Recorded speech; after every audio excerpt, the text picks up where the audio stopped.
Chapter 1: The Strange Baby. In the year 1860, Mr. Roger Button was very happy.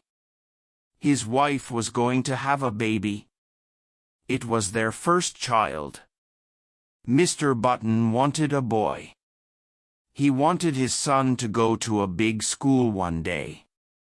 He was very excited. He also felt nervous.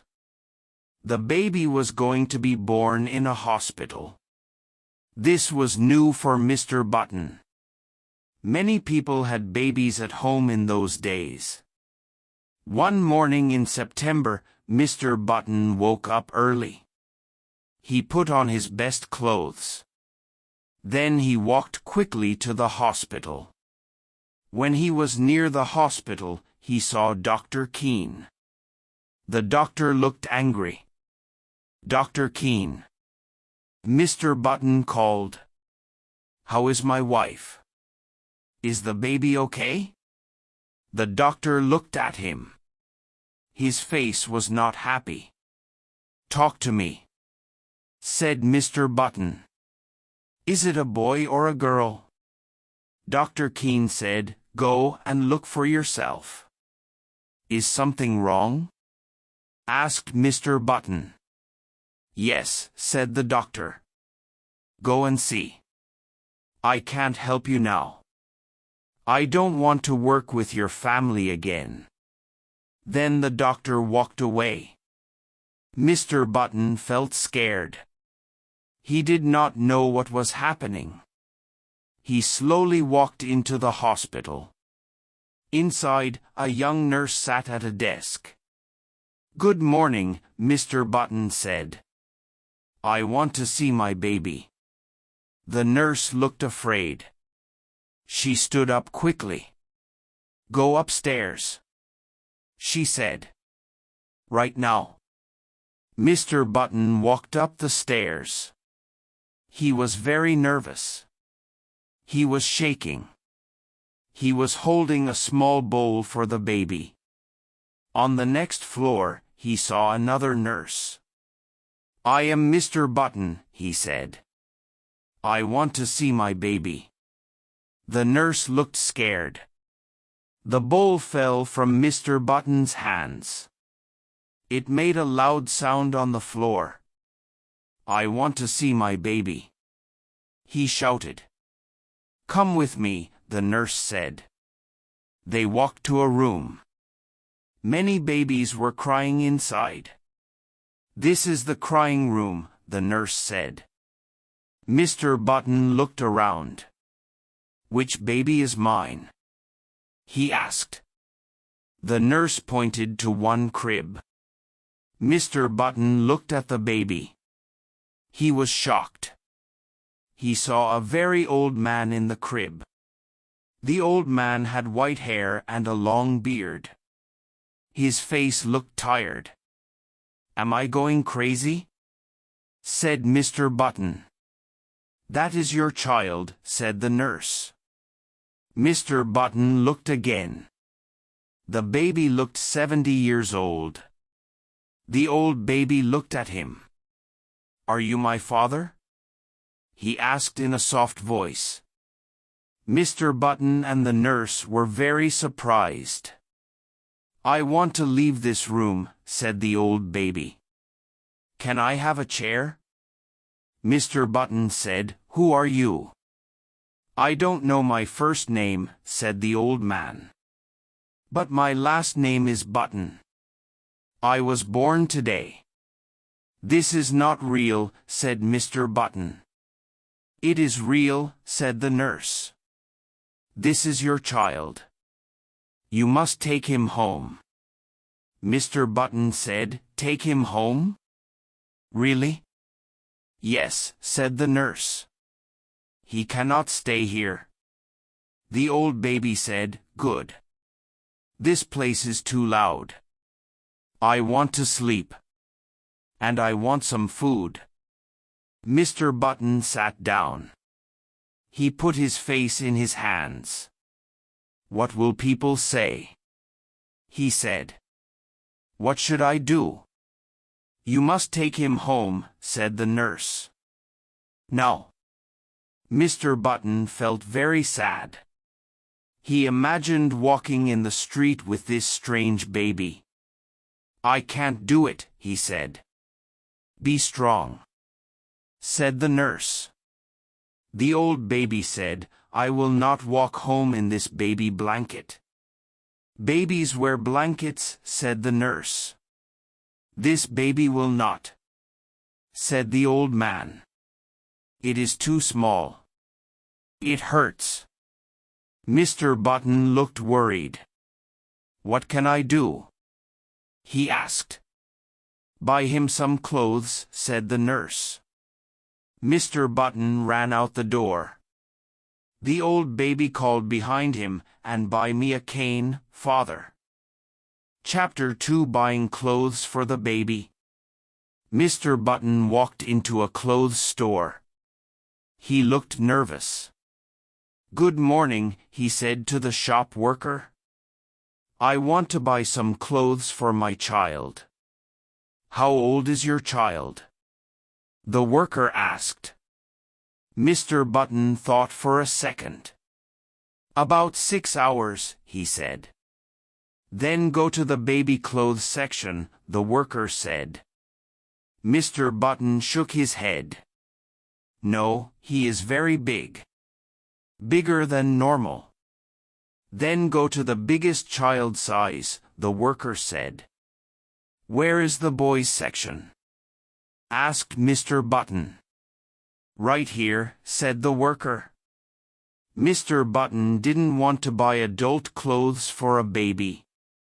But there were no baby clothes big enough for his strange son. He looked at many clothes but didn't find anything right. "How old did you say your boy is?" the worker asked again. "He's 16, Mr. Button lied. "Oh, I thought you said 6 hours," said the worker. "Go to the next section."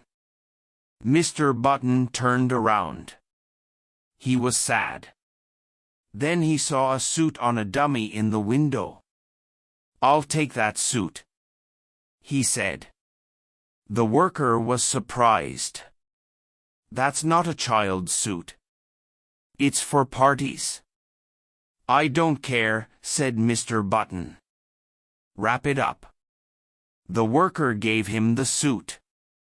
Mr. Button went back to the hospital. He gave the clothes to his son. "Here's your clothes," he said. The old baby opened the package and looked at the clothes. "They look strange," he said. "I don't want to look silly."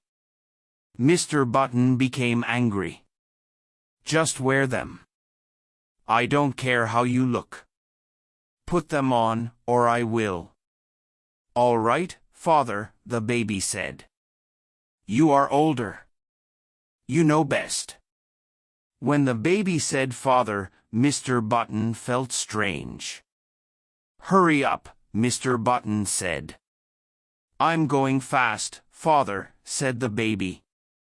After the baby got dressed, Mr. Button looked at him. He wore pink pants, dotted socks, and a shirt with a big white collar. His long beard was still there. "Wait," said Mr. Button. He took scissors and cut part of the beard. But the baby still looked very old. Mr. Button gave him his hand. "Come on," he said. The baby took his hand. "What will you call me, Dad? Maybe just baby for now?" Mr. Button was angry. "I don't know," he said. "I think we'll call you Methuselah." Chapter 3: Benjamin Tries to Be a Baby. Mr. Button cut Benjamin's hair short. He dyed it black. He shaved Benjamin's face. He put baby clothes on him. But Benjamin still looked very old. The nurse came to help. She saw Benjamin and left the house. She never came back. Mr. Button did not give up. He said, "Benjamin is a baby. He must live like a baby." At first, he only gave Benjamin warm milk. But Benjamin did not like it. So Mr. Button gave him bread, butter, and oatmeal. One day, Mr. Button brought a baby toy called a rattle. "Play with it," he said. Benjamin took the rattle and moved it a little. The sound was soft. But he looked bored. He did not like baby toys. He liked to be alone. Mr. Button once found him smoking a cigar. Mr. Button wanted to punish him but could not do it. Mr. Button brought more toys, small soldiers, toy trains, and soft animals. But Benjamin was not interested. He wanted books. He read big books for many hours. People in the town talked about the strange baby. Some people said, "He looks like his grandfather." Mr. and Mrs. Button were not happy about that. Benjamin stayed home. Mr. Button brought other boys to play with him. But Benjamin did not enjoy it. He broke things. He broke a window with a stone. Mr. Button was secretly happy about this. Benjamin's grandfather did not like him at first. But later, they became good friends. They talked a lot. Benjamin liked being with his grandfather more than with his parents. Benjamin was still confused. "Why do I look so old?" he asked himself. He read medical books but found no answers. His father told him, "Try to play football." But Benjamin did not like it. "It shakes my body," he said. "I'm afraid I will break my bones." At age 5, Benjamin went to kindergarten. He had to cut paper and make crafts. But he often fell asleep in class. The teacher told his parents he is too old for this. So he left school. By age 12, his parents stopped thinking he was strange. But then something new happened. Benjamin looked in the mirror and thought, "My hair is less white. My skin looks better. Am I getting younger?" He went to his father and said, "I am big now. I want to wear long trousers." His father said, "You are only 12. Boys wear long trousers at 14. "But I look older than 12, said Benjamin. His father looked at him and said, "Maybe you're right. I was your size when I was 12. So they agreed. Benjamin could wear long trousers. But he had to dye his hair and stop using a walking cane. He also had to stop wearing glasses. Chapter 4. College Problems. Benjamin grew older in years, but he looked younger. When he was 18 years old, he looked like a strong man of 50. His hair was dark gray. He stood tall and spoke clearly. His father said, "You are ready for college." So Benjamin went to Yale College to take the entrance test. He passed. He became a freshman student.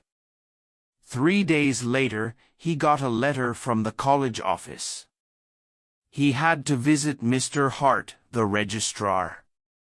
Benjamin wanted to look young, so he tried to dye his hair.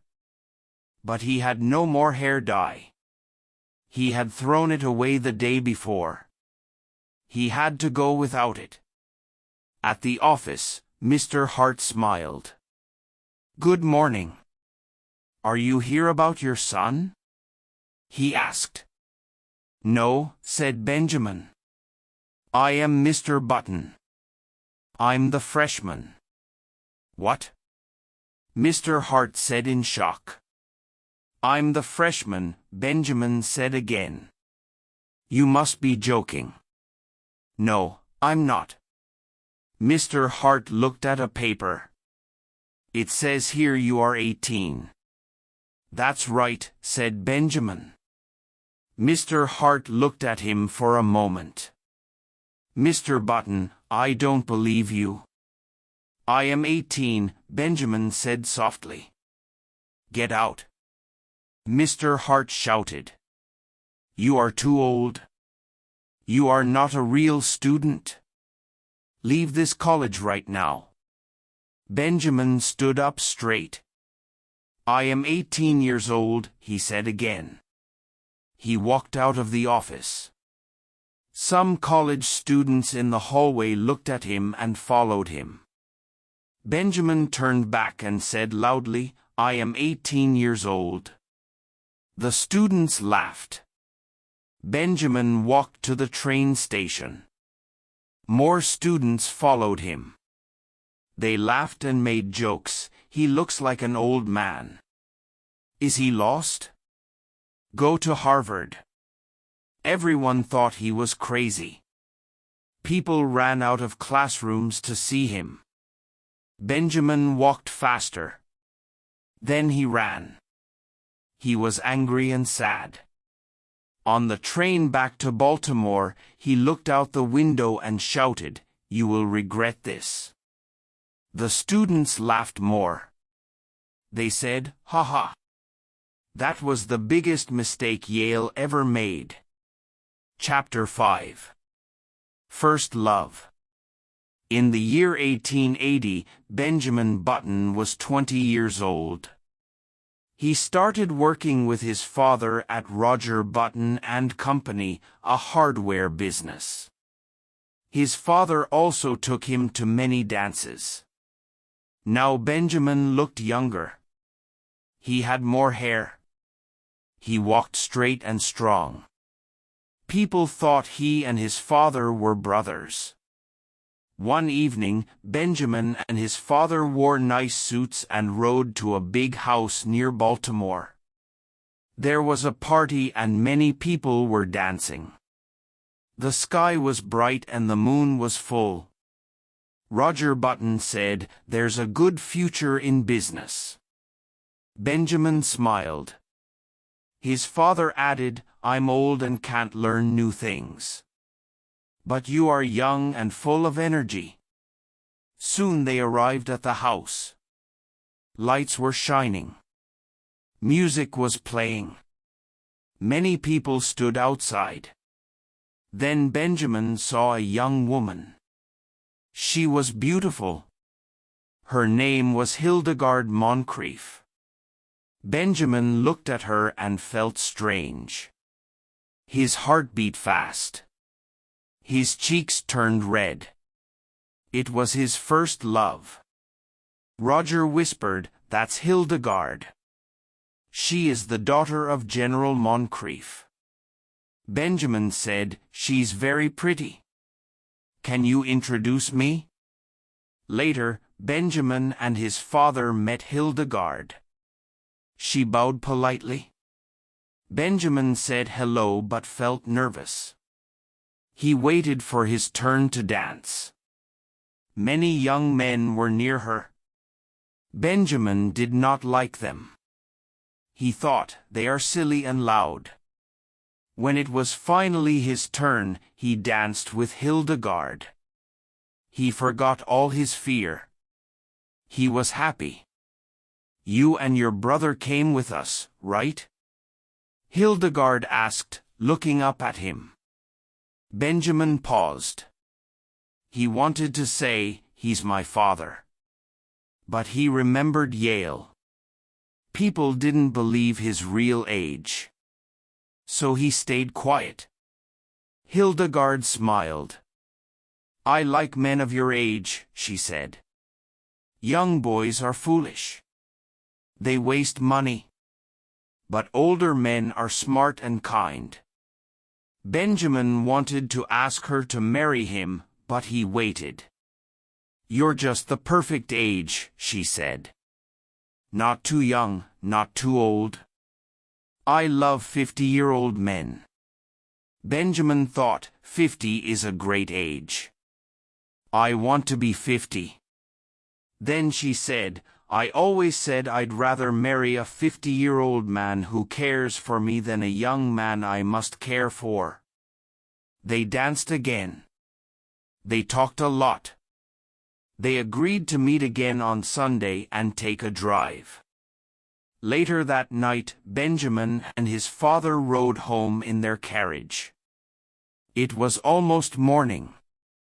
Roger was talking about business.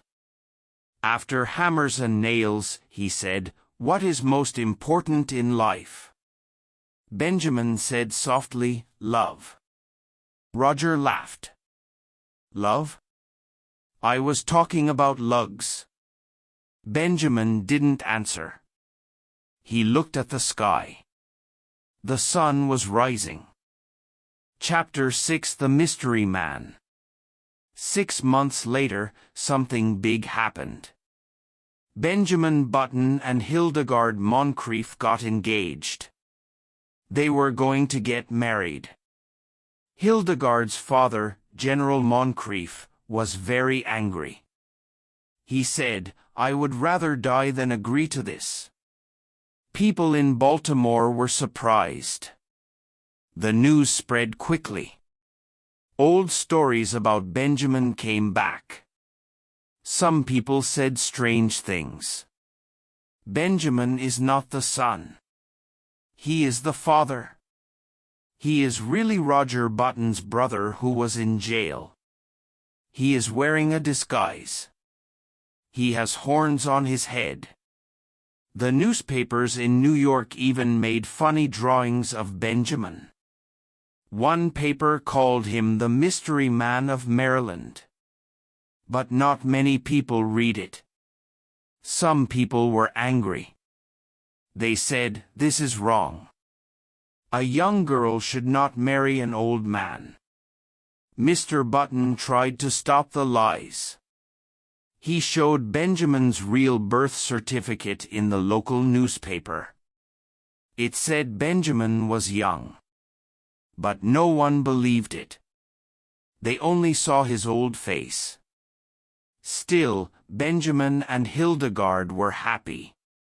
They did not listen to the gossip. General Moncrief begged his daughter not to marry Benjamin. He said, "Men who look 50 often die soon." But Hildegard did not care. She said, "I want a man who is kind and calm." And so, she married Benjamin. Chapter 7: Growing Younger. After Benjamin and Hildegard got married, the family business became very successful. The hardware company made more money. People said this was because Benjamin was full of energy and new ideas. Even General Moncrief, Hildegard's father, became friendly with Benjamin. He was happy when Benjamin helped him publish his book about the Civil War. In the next 15 years, Benjamin changed a lot. He felt younger and stronger. He walked happily in the sunshine and worked hard at the business.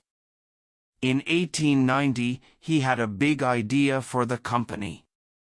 He suggested a new law about nails. This idea helped the business very much. Benjamin also started to enjoy life more. He bought a car, the first man in Baltimore to do so. People on the street looked at him and said, "He looks younger every year." Even his father, now 65 years old, started to show respect to Benjamin. But not everything was good. Benjamin had one problem: his wife.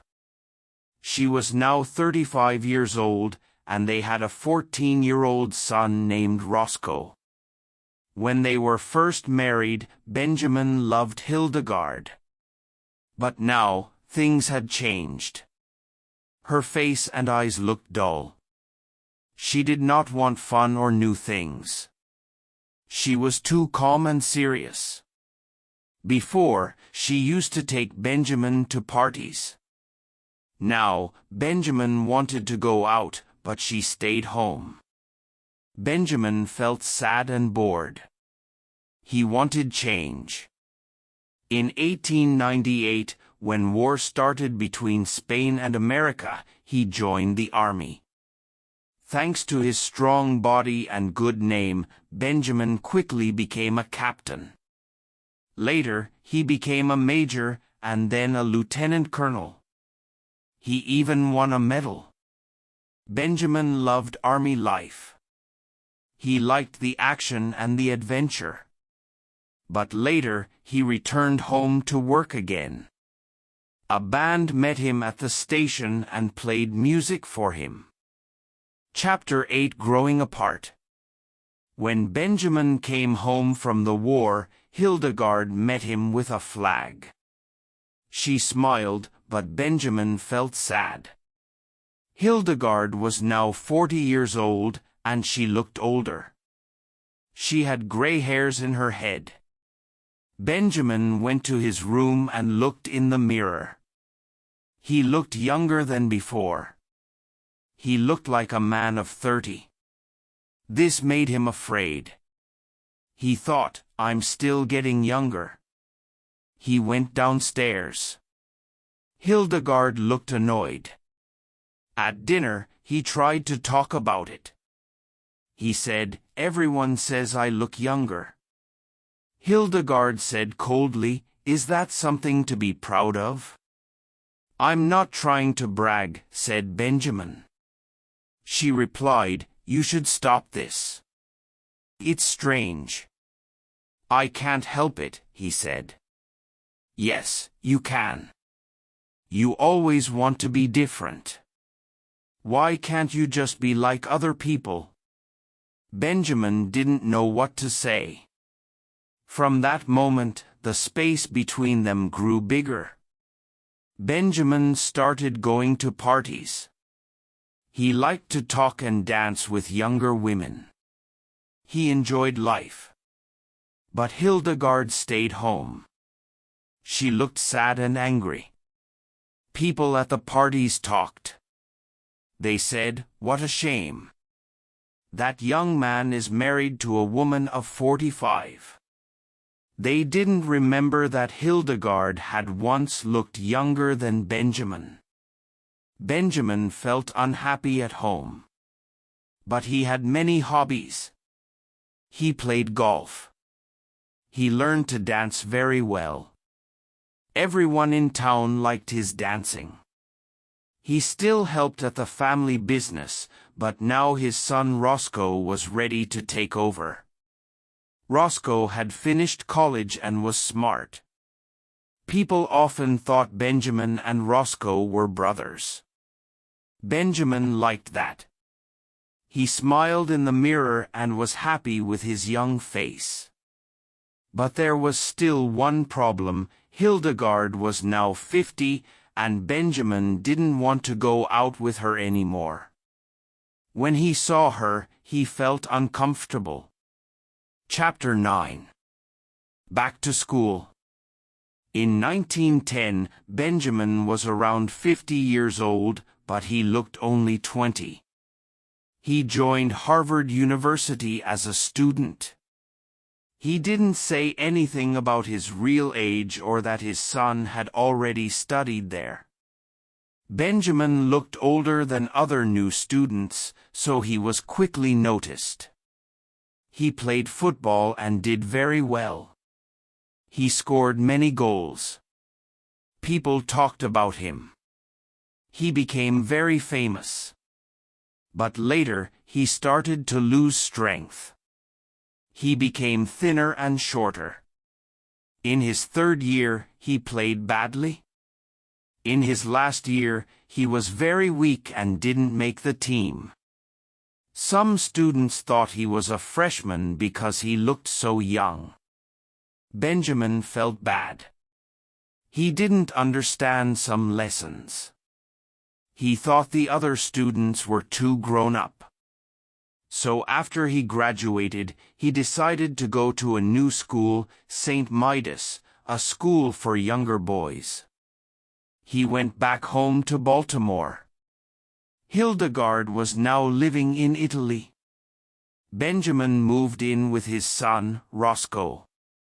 Roscoe was kind, but not very happy to have his father around. He was now married and an important man. He didn't want people to gossip about his strange-looking father. Benjamin felt lonely. His only friends were 15-year-old boys from the neighborhood. He wanted to go to school again, like them. One day he told Roscoe, "I want to go to prep school. You've said no many times, but I still want to go." Roscoe said, "Then go." "I can't go alone," said Benjamin. "You need to take me and register me." "I don't have time," Roscoe answered. He was angry and looked at Benjamin seriously. "This joke has gone too far. You need to stop. This is not funny." Benjamin felt tears in his eyes.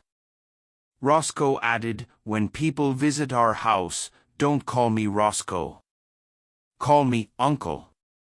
You're starting to look like a little boy. It sounds strange when you call me by my name." Roscoe turned away and walked off. Chapter 10. Back to the army. After his talk with Roscoe, Benjamin felt sad. He went upstairs and looked in the mirror. His face looked young and soft. He hadn't shaved for months. He looked like a boy now. Roscoe told him, "You should wear glasses and a fake beard." But Benjamin hated the fake beard. It made him feel silly. Benjamin started reading boys' books. One day he thought about the war. America had joined World War I. Benjamin wanted to join the army again. But the army only accepted men who were at least 16, and Benjamin looked younger than that. His real age was 57, but he didn't look it. Then, a letter came to his house. It was from the army. The letter said Benjamin was called back to service as a brigadier general. He was so happy. He ran out of the house and went to a shop to buy a new army uniform. A store worker said, "Do you want to play soldier, kid?" Benjamin got angry. "I'm not a kid. My name is Benjamin Button. I live on Mt. Vernon Place. I'm a real general." The worker finally gave him the uniform. Benjamin went to the army camp in South Carolina. He paid the taxi and stood in front of the gate. "Help me with my bags," he said to a soldier. The soldier looked at him and said, "Where are you going with those clothes, little boy?" Benjamin stood straight. "I'm a real soldier," he shouted. The soldier laughed, but then a real colonel came by on a horse. Benjamin yelled, "Colonel!" The colonel stopped and asked, "Whose little boy are you?" Benjamin shouted, "I'll show you who I am. Get down from that horse." The colonel laughed. Benjamin pulled out his army paper. "Read this." The colonel read it. His eyes grew wide. "Where did you get this?" he asked. "From the government," said Benjamin. The colonel said, "Come with me. Let's talk about this." Benjamin followed the colonel to the army office. But 2 days later, something happened. His son Roscoe came from Baltimore. He was angry and hot from travel. He took Benjamin back home. Benjamin cried. He had to leave the army once again. Chapter 11 The End. In the year 1920, Roscoe's first child was born. At the party, no one said anything about the little 10-year-old boy who played with toy soldiers. That little boy was Benjamin Button, the baby's grandfather. Roscoe did not like having Benjamin around. Benjamin looked like a child, but he was actually an old man. Roscoe thought his father should act more like a serious adult, not like a little boy. 5 years later, Roscoe's child was old enough to play. Roscoe sent both boys, his son and little Benjamin, to kindergarten. Benjamin liked playing with colorful paper and toys. He cried once when he had to stand in the corner, but most of the time he was happy. After 1 year, Roscoe's son moved up to first grade. But Benjamin stayed in kindergarten. He liked it there. When the other children talked about what they would do when they grow up, Benjamin felt sad. He knew he would not grow up like them. Benjamin stayed in kindergarten for a 3rd year, but now he was too small. He didn't understand what the teacher said. He cried because the other children were bigger than him.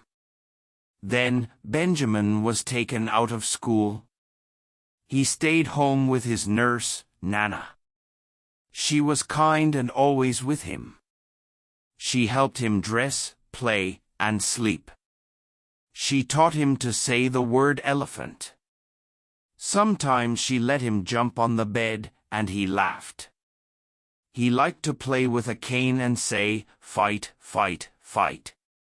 The older ladies liked him. The younger girls tried to kiss him, but he didn't care much. At 5 o'clock each day, he went upstairs with Nana. She gave him soft food like oatmeal and fed him with a spoon. Benjamin had no bad memories. He didn't dream of college, war, or work. His past was gone. He only saw Nana, his crib, and the soft lights.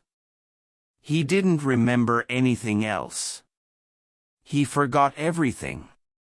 He forgot how warm the milk was or how long the days were.